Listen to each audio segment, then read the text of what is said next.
you get to 1 Bitcoin or you die trying. There's going to be many people that come after, my time on YouTube that are going to have the opportunity to say, get to 0.5 Bitcoin, get to 0.1 Bitcoin, or whatever else they want to say. I just think that's weak. I think if you're sitting here, you're in America, you're in the United Kingdom, you're in Canada, you're in Australia, and you've had these 4 years to figure out how to get to 1 Bitcoin when we've ranged from $15,500 up to $69,000 and you haven't done it, I think you deserve the pain of hearing me say you need to get to 1 Bitcoin, because you should be disappointed in yourself. You should be wondering how to get to 1 Bitcoin.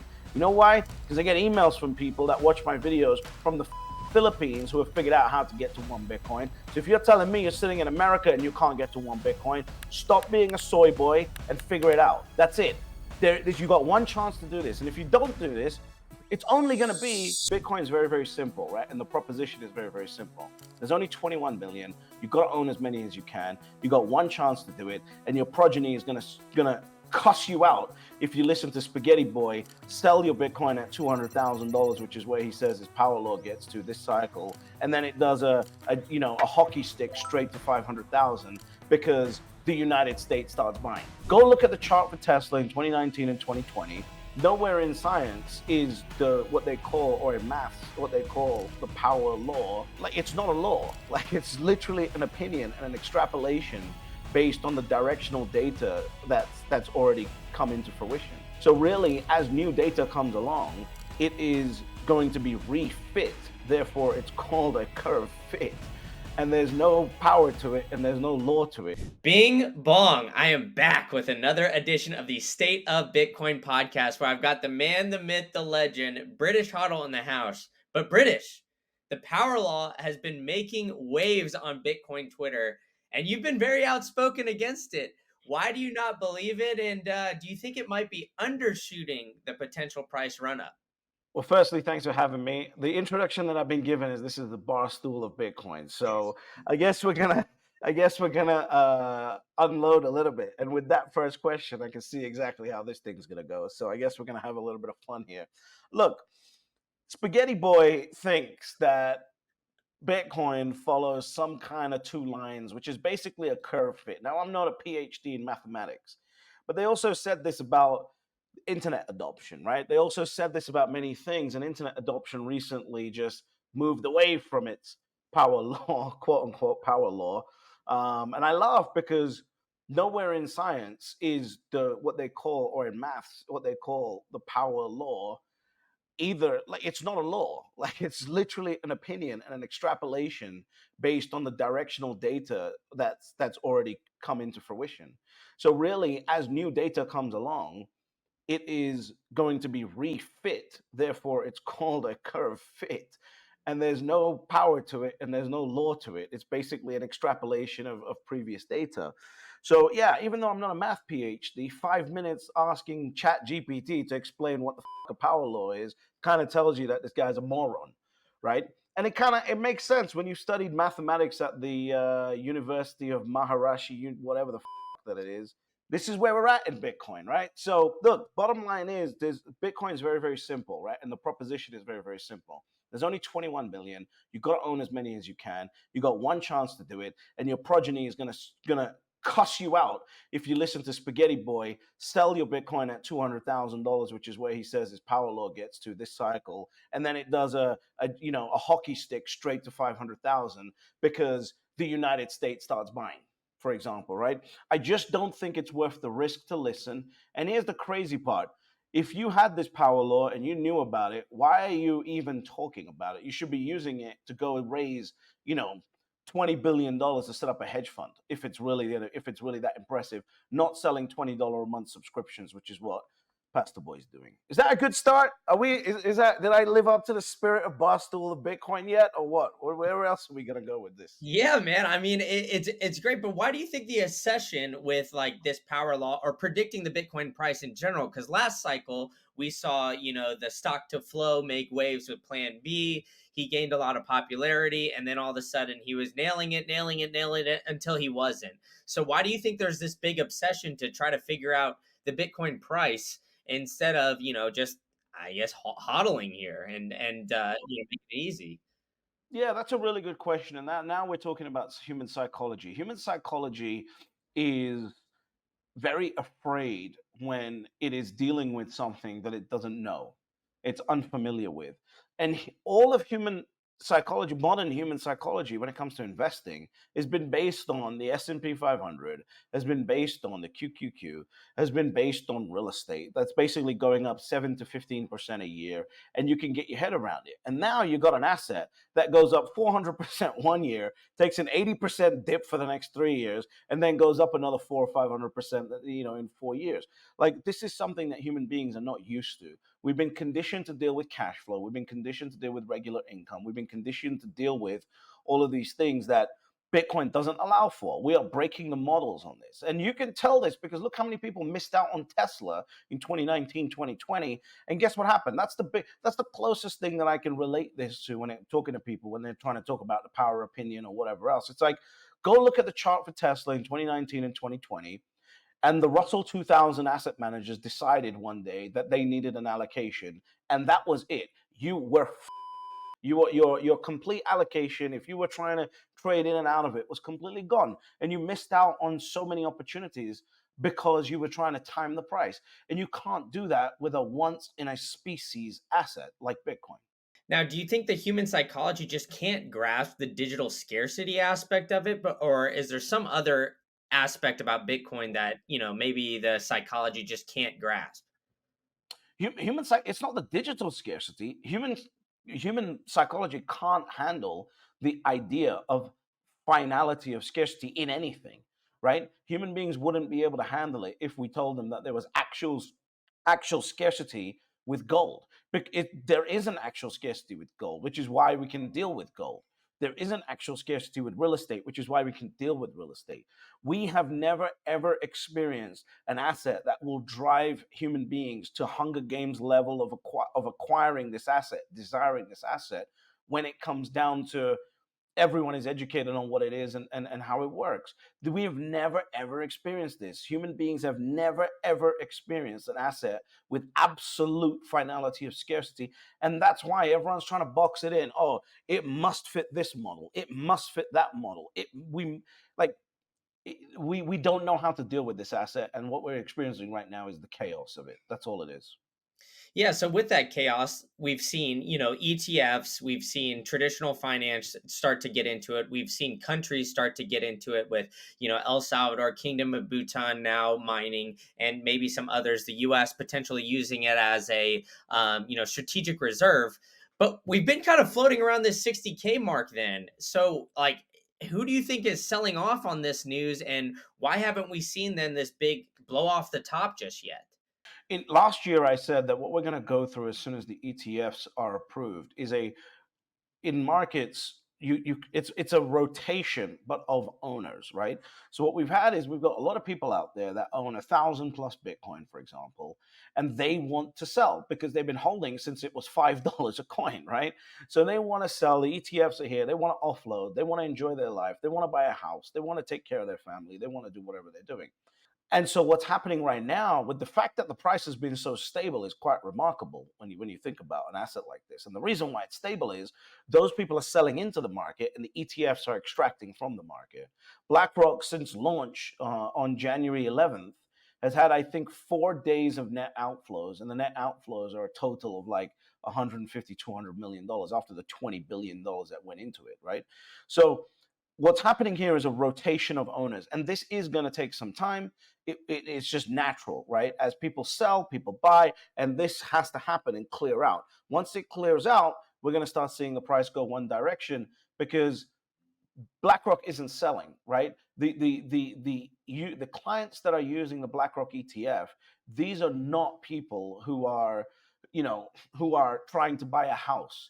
These are not people who are trying to pay for their kids' school, right? That's not who this is. These people have houses, have cars, take the vacations, have the kids educated. Everything is already set. They are allocating forever. So we're pivoting from the early adopters to the forever allocators. And that's going to take some time. And once that clears out, we should start seeing the price go up quite nicely. Yeah, but it seems like, you mentioned BlackRock, right? They're having a lot of these people buy in to sell. but only 8.4 after a quick Google search here percentage of hedge funds actually own these ETFs. But there's been a shit ton of money that's coming in. There was like 2.1 billion within this past week or so. So with all of that, why is there not more mass adoption then with the hedge funds? Is it because there's only percent of 1%, or what? Why do you see that? No, this is all. So to put it into perspective, the top 500 asset managers in the world control about 130 trillion dollars of capital, and what we're going through right now is a very uncertain period in America, right? With the politics that you guys have going on, the election coming up in just what 10 days, something like that. This is all uncertainty. Uncertainty doesn't work when it comes to markets. Markets need certainty. The exciting thing is that this time round, not only are we about to get certainty, but we're also about to like walk into a market that is now fully educated by BlackRock about why they need Bitcoin, right? BlackRock controls, not directly, but in my conspiracy mindset, BlackRock instructs all of those 500 asset managers what to do, and they're about to open the floodgates and lower interest rates and loosen monetary policy. We're about to see a phenomenal time period here over the next 18 months, but we have to get through some of these uncertainties that are in the market, and one of them, unfortunately, is whether you want President Trump or Vice President Kamala Harris. Well, with that, you said that all these hedge funds are communicating. Now, that sounds like a way to manipulate markets. So, do you think that BlackRock has one been either attempting to manipulate the Bitcoin market and unsuccessful, or and on the flip side of that, have they been manipulating the stock market basically since existence?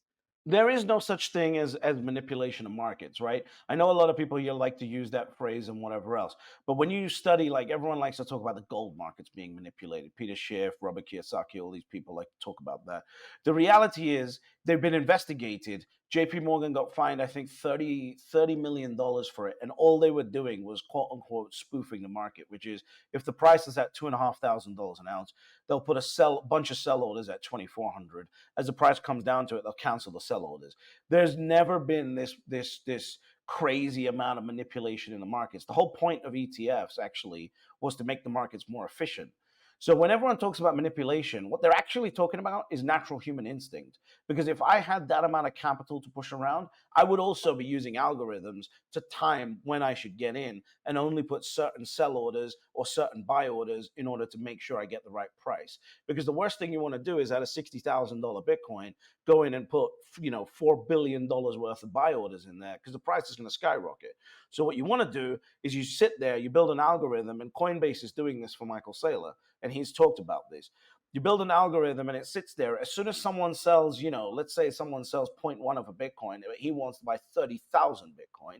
It will never put the orders in the market, but if someone sells zero point 0.1 Bitcoin, it will snap it up. And then another order comes in for 3 Bitcoin, it will snap it up. And it will keep doing that until the full 30,000 Bitcoin order is fulfilled. That's how smart players do this. So manipulation, when someone says manipulation to me, that just means they're not educated on how markets work on a large scale. All right, I gotcha. Well, then you did mention Michael Saylor, right? I mean, he's been making waves with a few different things that he's been doing, but obviously the biggest one, putting Bitcoin on MicroStrategy's balance sheet and using the traditional financial methods, getting debt basically to buy more Bitcoin. Now, why do you think there hasn't been more companies that have been following suit? And do you think it's just because Michael Saylor's a little bit smarter than everybody? Like, why is he so, I guess, bullish here on Bitcoin? Michael Saylor is definitely smarter than everybody else in the corporate space, and I'll tell you why. Because he is very early managed to become aware that the life cycle of his business that he started, MicroStrategy, was coming to an end, right? What he did was he decided to pivot MicroStrategy from a tech company that's basically not growing cash flows, not growing revenues, into an asset holding company in order to buy time, in order to figure out what's going on after that. So if you remember back, what they did was when they first announced that they were going to buy Bitcoin, they offered to buy out their shareholders, right, at a premium if they didn't agree with the strategy. He then sat down with the board and got the board on side one by one in order to do it. And so there was a step-by-step process that educated the markets that MicroStrategy was pivoting business models. And that's what they have now, right? And he's done a good job at that. If you try to go to Apple, right? Like you don't as a shareholder of Apple, I'm not paying them my money. I'm not giving them my money to hold Bitcoin. I can do that myself. What I'm investing in Apple for is the innovation that they promise, is the new products, is the customer satisfaction, is everything else. So it's a slightly more weird proposition for Apple to turn around and say we're going to pivot our entire treasury into Bitcoin. Now, will they do 4 or 5%? That's what we've just had with Microsoft, right? Potentially come out.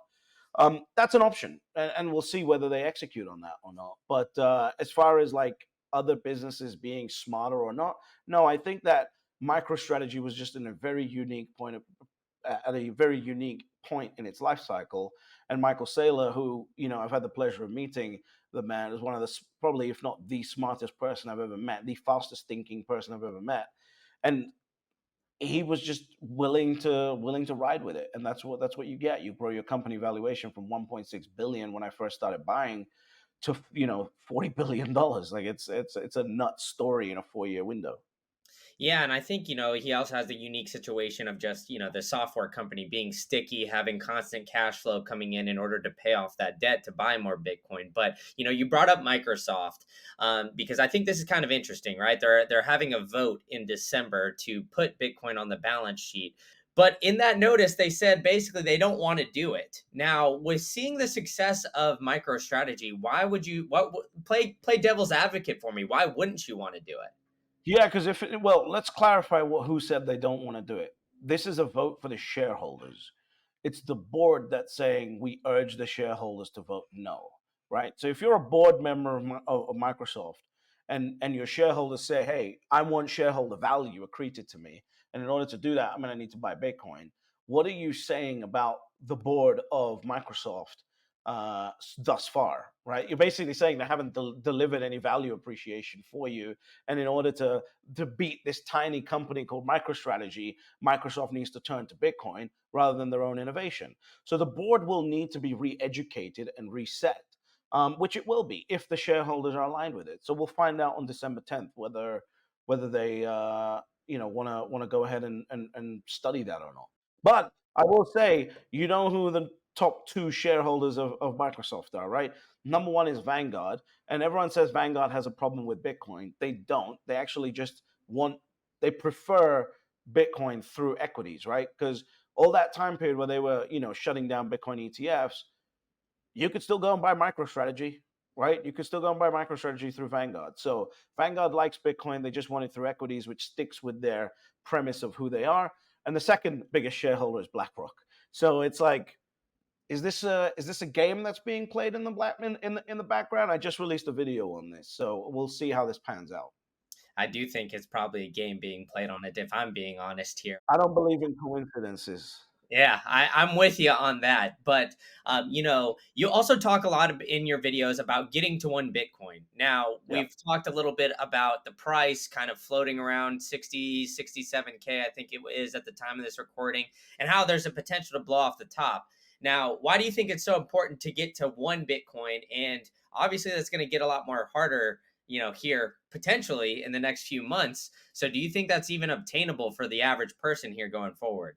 Yeah, I thought about whether I would change my messaging or not as we move forward, and I decided no, because I decided that while Bitcoin has absolute finality of scarcity, my message should also have finality of scarcity. And that message is you get to 1 Bitcoin or you die trying. There's going to be many people that come after, my time on YouTube that are going to have the opportunity to say get to zero point 0.5 Bitcoin, get to zero point 0.1 Bitcoin or whatever else they want to say. I just think that's weak. I think if you're sitting here, you're in America, you're in the United Kingdom, you're in Canada, you're in Australia, and you've had these 4 years to figure out how to get to 1 Bitcoin when we've ranged from $15,500 up to $67,000, $69,000, and you haven't done it, I think you deserve the pain of hearing me say you need to get to 1 Bitcoin, because you should be disappointed in yourself. You should be wondering how to get to 1 Bitcoin. You know why? Because I get emails from people that watch my videos from the Philippines who have figured out how to get to 1 Bitcoin. So if you're telling me you're sitting in America and you can't get to 1 Bitcoin, stop being a soy boy and figure it out. That's it. You got one chance to do this. And if you don't do this, it's only going to be everyone who carries your last name going forward that's going to look at you and go, why the didn't you figure it out? Okay, you've discovered Bitcoin and are on the path to financial self-sovereignty, but simply holding Bitcoin is not enough. You need to make sure that it's scored properly and you are in 100% control over all your assets. So sharing your keys with third parties and taking on that counterparty risk is not the answer. The answer is pure and simple. It's uncompromising self-custody, and there's no better way to do it than the Bitcoin way. They've got over 25 years of cybersecurity experience, and their team of experts can help you properly self-custody your Bitcoin, secure your digital life, configure your privacy phones, and even establish a Plan B residency if you're looking to do so. So being a Bitcoiner means having options, self-sovereignty, but that only works if you have full control over your money and your privacy. So I'm going to help you guys out here and give you a free consultation if you take the first step and visit thebitcoinway.com/green candle, and you can check out the boys at the Bitcoin Way and see how they can help you become self-sovereign. All right, enough from me. Back to the show. I mean, I love it, dude. So, I mean, yeah, and I think what do you? I guess what do you suggest to people to try to get to that? Do you think selling off all of their assets, getting just going all in on Bitcoin? Like, what do you think's the way to kind of get towards that? Yeah, I mean, that's what I did. Once I figured it out, I started pivoting my assets in April of 2020, and figured out how to get my allocation of Bitcoin that I wanted, that I'd set my sights on, right? And if you listen, I'm not your daddy, right? Like, I'm not going to tell you what you need to do. All I know is that you know how to earn money, right? So if you're either going to set up a business, you're going to have a side hustle, you're going to go get a job that's better, you're going to cut back on your spending, you're going to do whatever, but you're going to either get to 1 Bitcoin, or you're going to listen to these other weak people that are saying, oh no, zero point 0.1 Bitcoin's fine, 0.5 Bitcoin's fine, point whatever the Bitcoin's fine. I'm telling you right now, Bitcoin, you know, there's people in this community, right, that I describe as happy hippies, right? What these happy hippies like to do is think that because you have 0.00001 Bitcoin, you get to sit at the same table as someone who has 1,000 Bitcoin. And that's just not how reality works. You're dealing with a scarce thing. So what's going to happen is, if you're sitting there and you're listening to these morons that are out there trying to make you feel good, trying to make a name for themselves by telling you what you want to hear, which is, it's okay if you got just the 1 Bitcoin, 0.1 Bitcoin, that's all right. It's okay. You're going to be left there holding your dick in your hands while everyone else that actually got to 1 Bitcoin is going to start directing how the world works. And then you're going to have to fall in line, because we live right now, in my opinion, in the most protestable time in history, right? This is not normal. You don't just get to stop working and go out and protest shit whenever you want to. That's for now. In a Bitcoin world, you're not going to be able to do that, because whoever owns the Bitcoin makes the rules. Big bank takes little bank every time. And I just think that the strongest position to be in is 1 Bitcoin. And if anyone doesn't agree with me, that's okay. We'll just figure it out in about 10 years. Yeah, and I mean, you mentioned how you sold off all your assets. You've also spoken at length about how you think real estate is a shitcoin. Now, I want to get into that and why you think that is the case. When I mean, the argument to the real estate bros is that you can't make any more land, right? So, why do you think that there is not finality when it comes to real estate comparing it to Bitcoin? Yeah, because look at what's going on with real estate. Yes, okay, there's no more land, but you can now build up into the sky. And if you didn't believe in no more land, Dubai proved you wrong, because they just build islands in the middle of the ocean and start building real estate on it, right? So that whole land thing is a bunch of BS. Every other asset besides Bitcoin is basically controlled on the supply side, right? Governments can dictate how many are built, how many are mined, how many are issued in terms of stocks. Governments can dictate all of these things through incentives. The only asset that is actually controlled on its supply side is Bitcoin. That's it. There is nothing else. And when it comes to real estate specifically, what I've actually said is that prime real estate will continue to flourish. It's the normal everyday real estate that won't. Why? Because it's the number one asset that governments are incentivized to target in terms of making easy for the average person to vote for. Because we live in a quote unquote democracy, right? It'd be much better if we didn't live in a democracy, because then you could be like, yeah, real estate's going to be fine. But we live in a democracy. And in a democracy, you need peasants to vote for you. And what do peasants need? They need a roof over their head. So when the price of property is going through the roof, the first thing that a government can attack is the price of real estate. So your single family homes, et cetera, are going to be on the chopping block. They might be good for cash flow, but in terms of actual capital appreciation, that has to slow down because we've got to let productivity catch up to how far these prices have appreciated. Now, what do you mean by prime real estate and just, the average Joe Schmo real estate? Like, go through the little distinction there. Is like prime, like in Manhattan, and then, Joe Schmo is upstate New York kind of thing? Like, how do you differentiate those? Yeah, like prime real estate is like, Central Park, right? There's like one building there. It overlooks the entire park. It's the only set of penthouses that have that view. That's prime real estate. It's like beachfront property, right? Prime real estate. Yeah, that's prime real estate. When you're talking about single family homes in the suburbs, that stuff has to be controlled at this point because otherwise these governments are going to basically find themselves voted out because no one wants to vote for anyone who can't give them a roof over their heads, right? And you're seeing that right now, where there's like bills trying to pass Congress, which is going to force hedge funds to dump their real estate holdings onto the market, and that's going to bring down prices. They're not dumping prime real estate onto the market. So if you ever want, a 6-bedroom mansion beachfront in California, that's still going to be expensive. Now I hear you on that. And it seems like they're already starting to try to implement some controls on that. So with maybe going a little tinfoil hat here, how extreme do you think that some of these controls are going to get, especially as we get into a world of, potential hyperinflation? If we start printing, letting QE go, do you think that we're going to get into a world like that? And then, the government's going to have to put in rent controls, price controls, all that kind of stuff soon? The government doesn't need to do any of those things. All they've got to do to, because remember, I'm not talking about, we don't need to crash the market, right? That's one way of doing it, but we don't need to do that. All you can do is keep the market stagnant for 20 years. Let's say someone's got a single family home right now, not prime real estate, right? How would you feel if that property stayed at this price, whatever it is today, for the next 20 years? Probably not good. Probably not good, but that is a form of taxation, right? That is a form of taxation because they've stolen that 20 years of growth from you. But in 20 years, the amount of wage growth we'll have in that time period will make property affordable again. So the number one, and by the way, that's the number one target because you can't target equities investors, right? Equities investors are harder to target. You can target real estate guys. And real estate guys, by the way, the number one asset for the group between 500,000 and 30 million is real estate. So they're the ones that are going to get completely screwed at this point. It's not going to be the ultra high net worth because they've got lawyers, right? They've got senators, they've got people that can lobby for them. It's really the 500,000 to $30 million net worth that's going to end up getting screwed over the next 20-year period.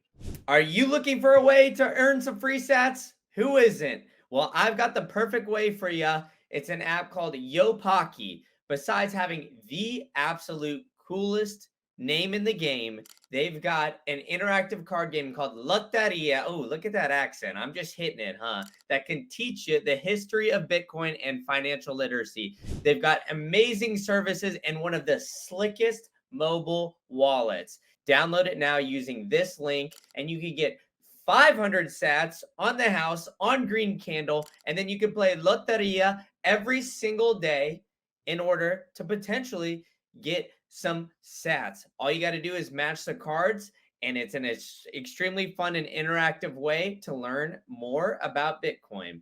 All right, enough for me. Let's get back to the show. Okay, so do you think that's like when they're saying tax the rich, right? Because that's obviously one of the messages from the left. Do you think that's who the quote unquote rich is, and they're just using Donald Trump as like essentially a figurehead? Although he does have a lot of real estate, his is more on the commercial side of things. So it seems like, from 500,000 to 30 million, that 30 million does sound like a lot of money, but that isn't really that much of commercial real estate if you really break it down. So is that why, they're kind of you think they're spouting out tax the rich? That's who they're No, targeting? I think you listen. Look, we're delving into my personal political opinions, which Yeah. are irrelevant because I don't vote. I'm not an American. I don't vote in America.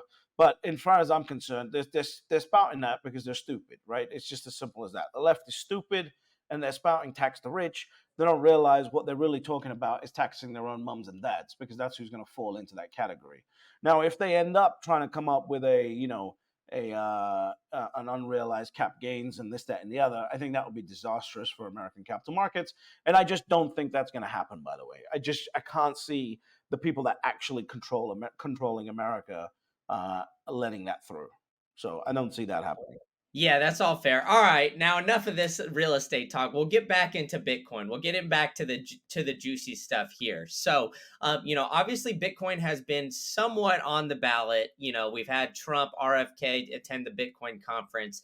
Now, do you think that this is going to be a bigger talking point going forward? And I guess why now? Why do you think that the presidents and everybody the political parties are starting to get into this conversation?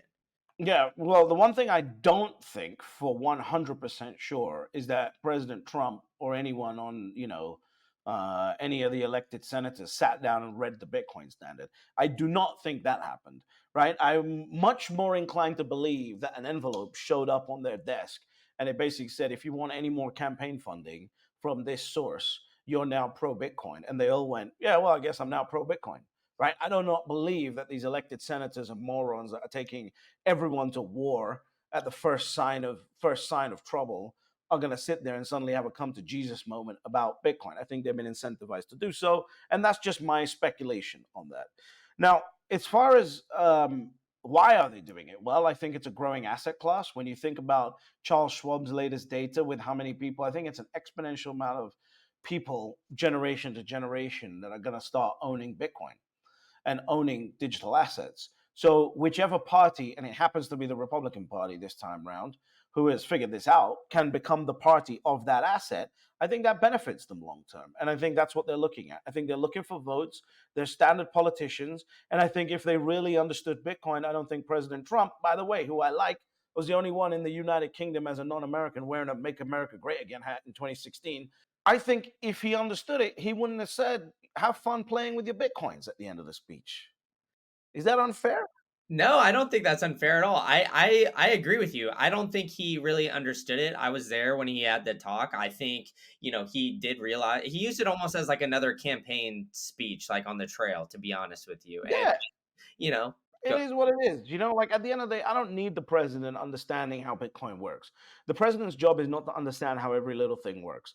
The president's job is to sit there and go, what is the smartest thing to do? One of the reasons why I live in Dubai most of the year, right, is that the UAE feels like this place, this country where it's like five men that decided to grab their favorite cigar, sit around a table, and go, what would make this place really good?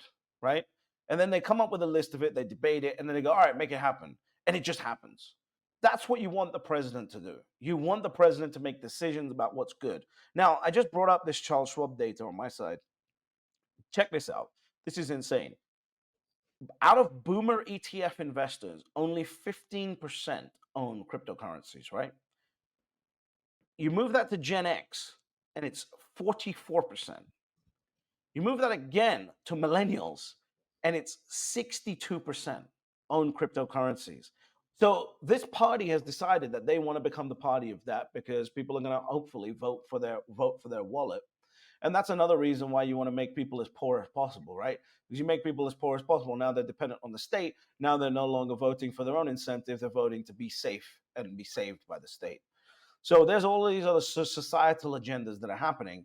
But I think President Trump, his team, has dialed in on the fact that there is this big voting base and emerging voting base, and they're trying to secure 3 elections, not just one. do you think that though this could be a potential positive where maybe they don't read the Bitcoin standard, but they learn a bit more about Austrian economics. They keep things like interest rates a little bit higher. They don't get into all this money printing and cause hyperinflation. Like, would this help delay some of that, or do you think it's just a voting ploy at this point? You are an incredible optimist, and I hope that we go down the path that you're saying right now.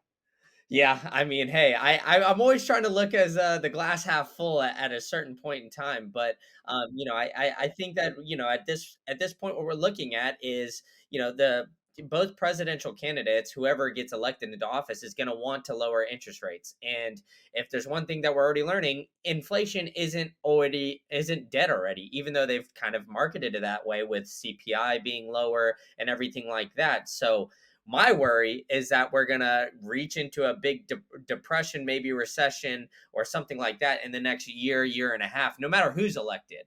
Now, I think if Kamala Harris gets elected, we're going to print into the oblivion and kick that can down the road 4 more years so the Democratic Party can say again, hey, you know what? We need to come in and fix this. Whereas You if don't it's think Trump's going to do that? I think that Trump's going to lower interest rates, but the powers that be hate him so much that they're going to try to crash the market and he's going to have to try to rebuild it. And then I in 4 years, completely disagree. I completely disagree. But again, my opinion doesn't matter. I'm not an American voter. I'm just like entertained by what's going on over there, right? I should be able to vote because I have enough money in America. I should come up the fucking southern border and vote like a Mexican 5 times, right? But the reality is this: like Trump's going to print the money. Kamala's going to print the money. Everyone's going to print the money. You could put Joe Biden in there, and in his capacity as a dementia patient, he's going to print the money because that's what the dollar is. The dollar is an inflation tool. There is going to be money printing. I don't care who the president is. That's an inevitability. Who the president is just tells you, like, what excuse are we going to use to print the money? That's it. And as far as I'm concerned, as a person that lives like an American elite, which is basically outside of America while benefiting from America, whatever. I don't care. You want to change the weather? Print some money. You want to lower some taxes? Print some money. I don't give a shit, right? But again, someone who's living inside of America, you have to think about these things. Like, okay, which excuses do we want to print money? I much prefer the excuses of let's give tax incentives for people to build businesses than, let's try and change people's genders. But this is a personal decision that you got to make.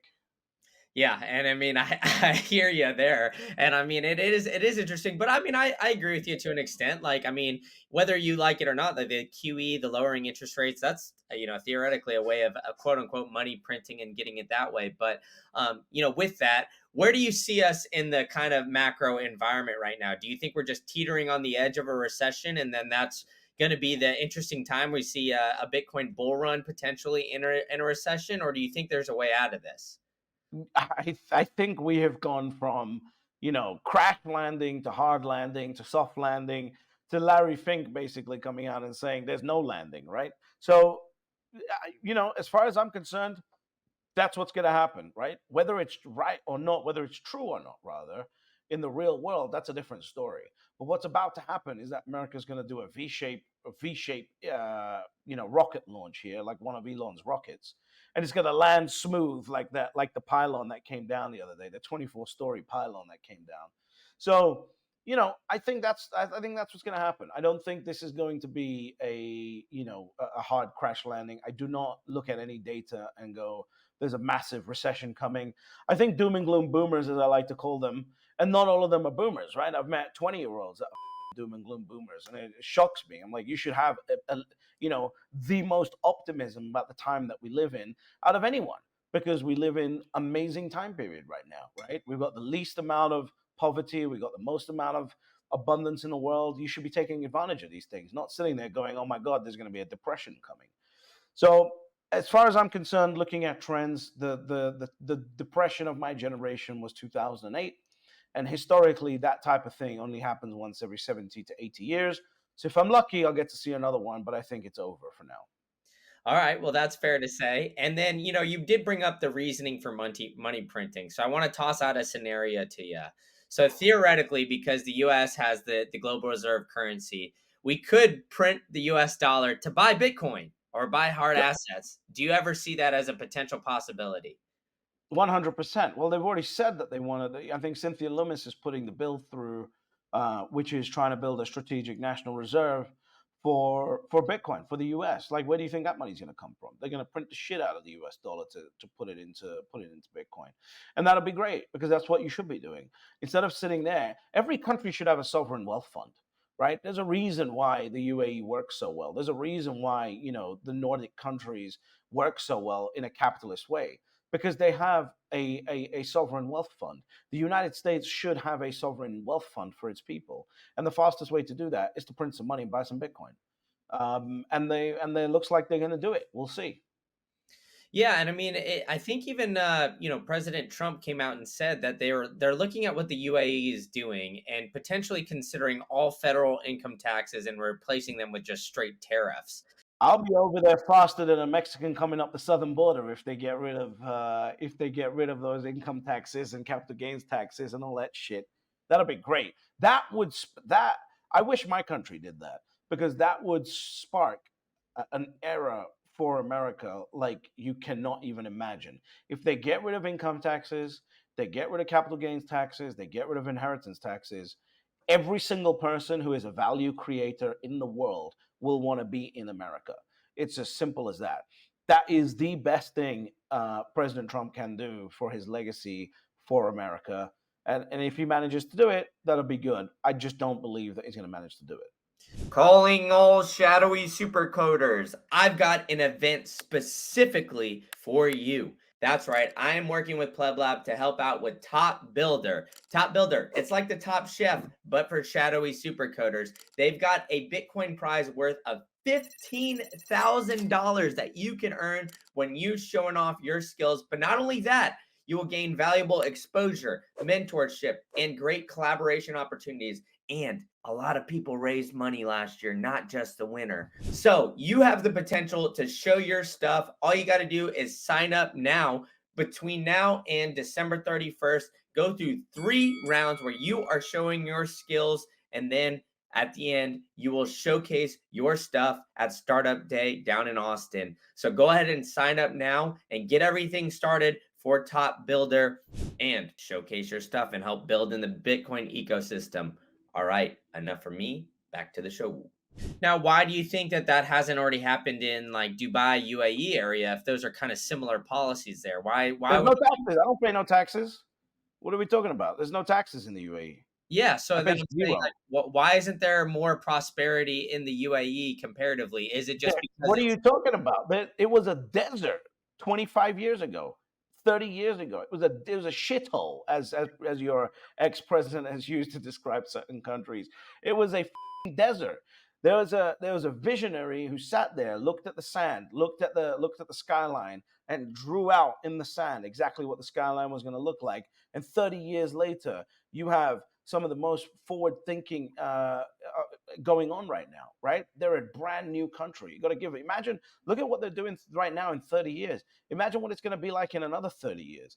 The compounding is just increasing and increasing and increasing. So yeah, the prosperity is coming, but it takes time, right? And the amount that they've managed to do. Look at Singapore.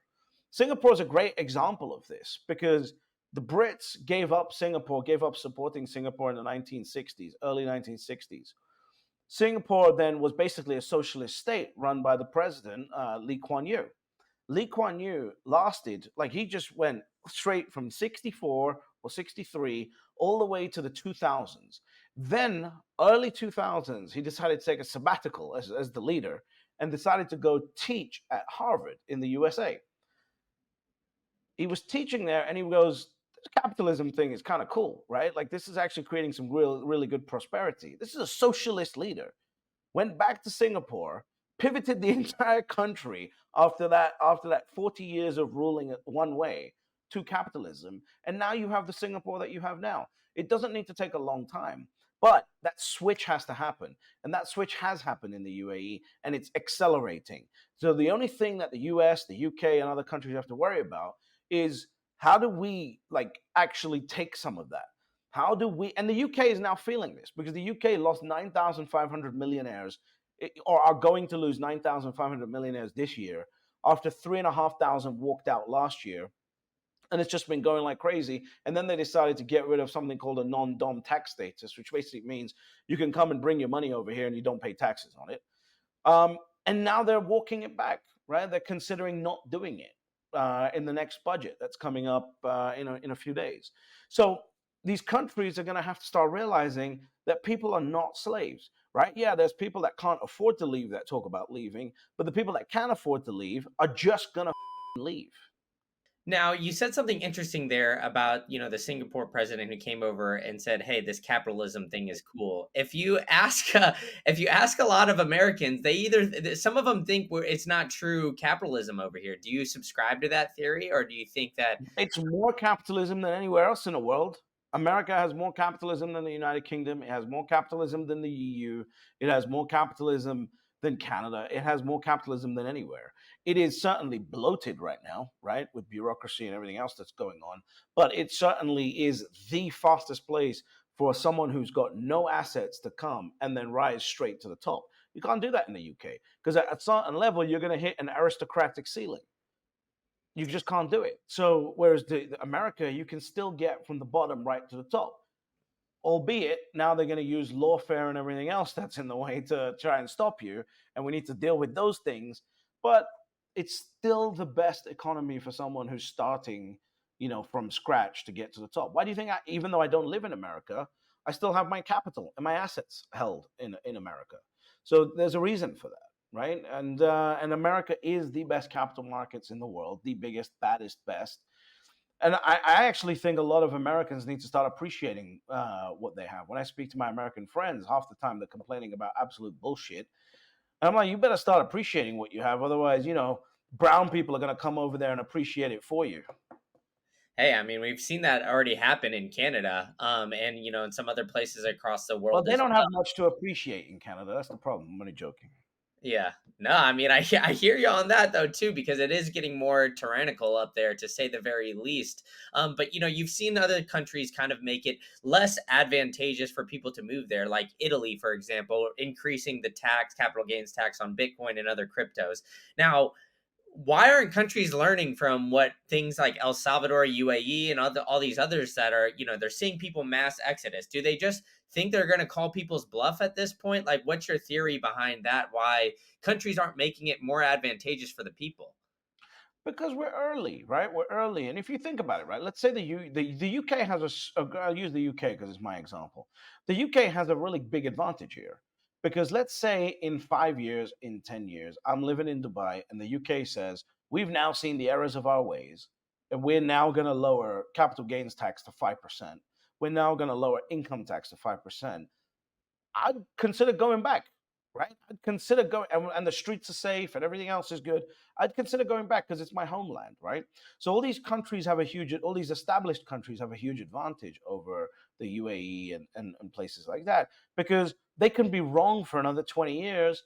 And if they then make a pivot and get it right, people will go back because we love our countries. It's just not right now. Are you looking for the best way to store your seed phrase? Well, I've got it for you. It's Stampseed. They've got the #1 punch place where you can order a full-on package where they've got every single thing. They've got all the letters. You could just get it in there.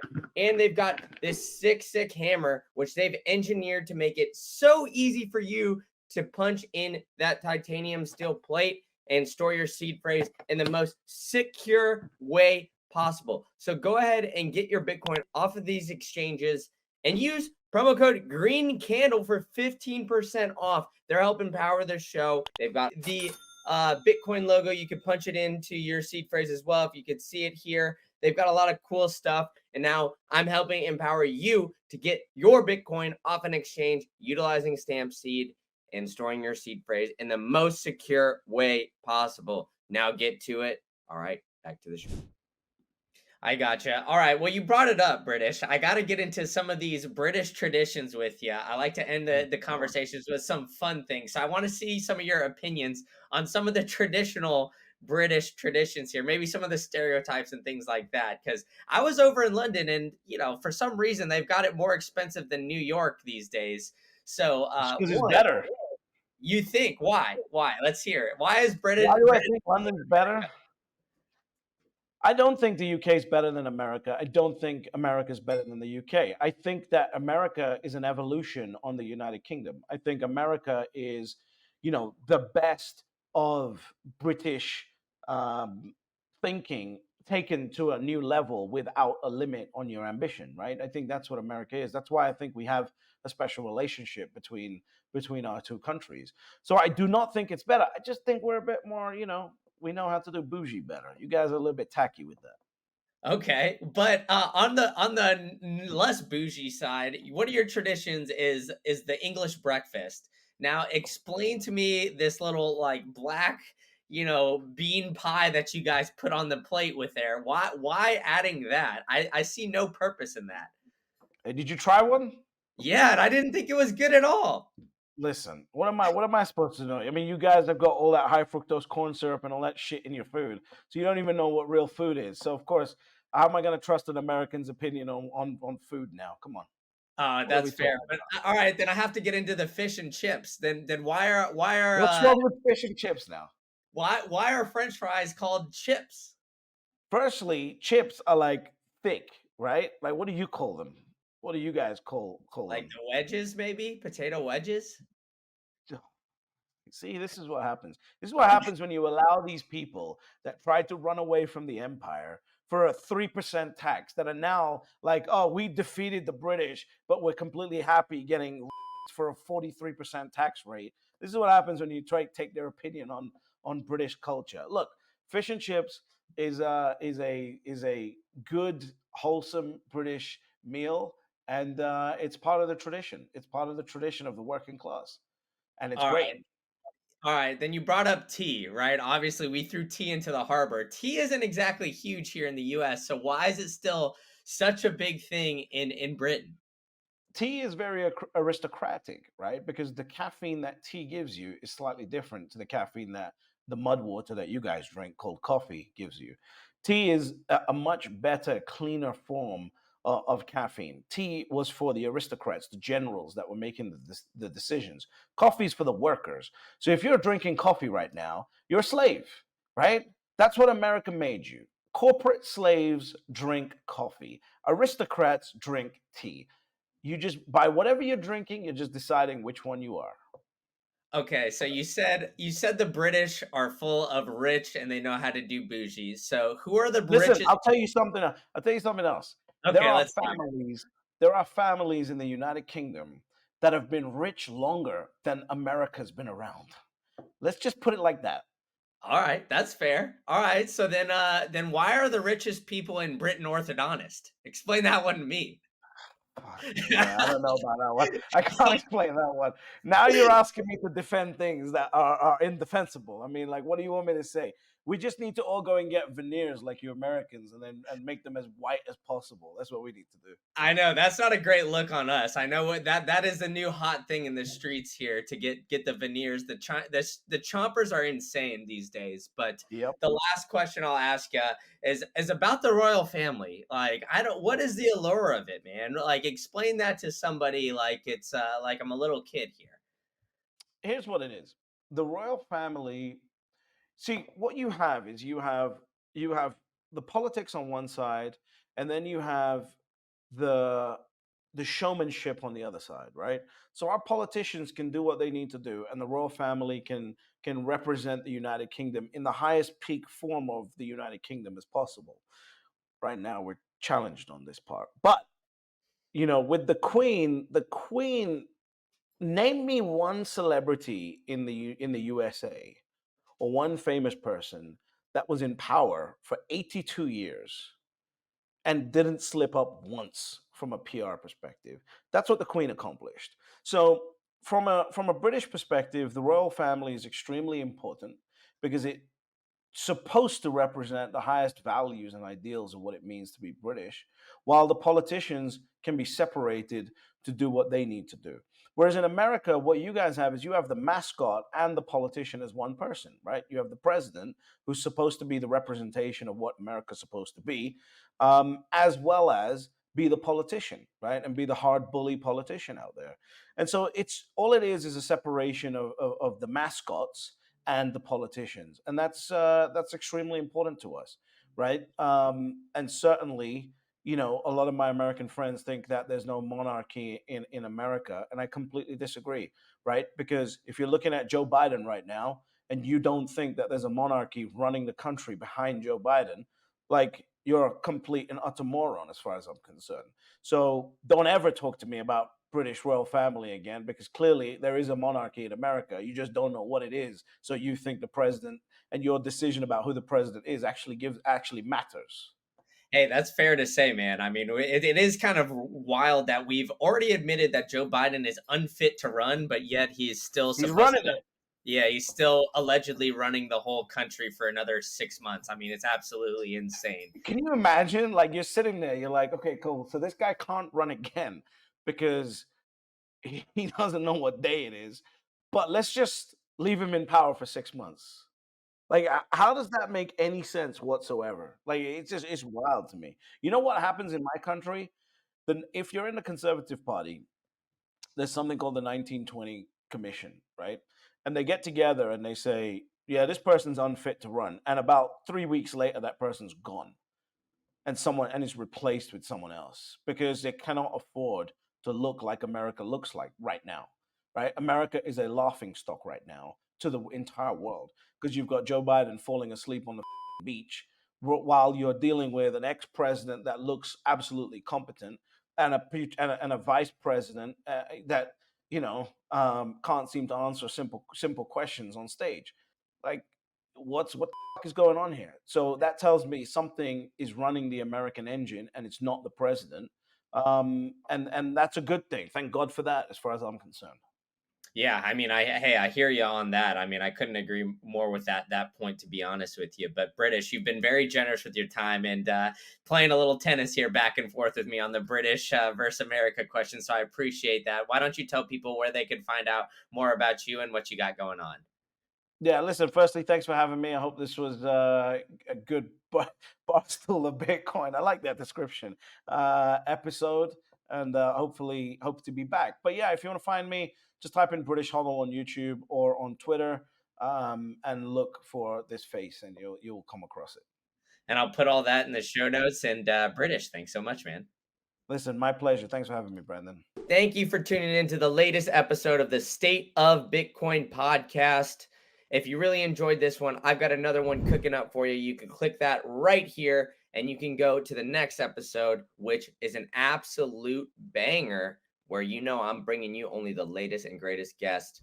Or if you're looking for more macro related content, you could check out my other channel, Macro Insights Pod. I got it linked for you right here. So where I'm bringing you more about stocks, real estate, traditional finance stuff. So go ahead and check that out. And if you enjoyed this podcast, go ahead and hit that like, hit that subscribe button, and tell a friend to tell a friend. All right, enough from me.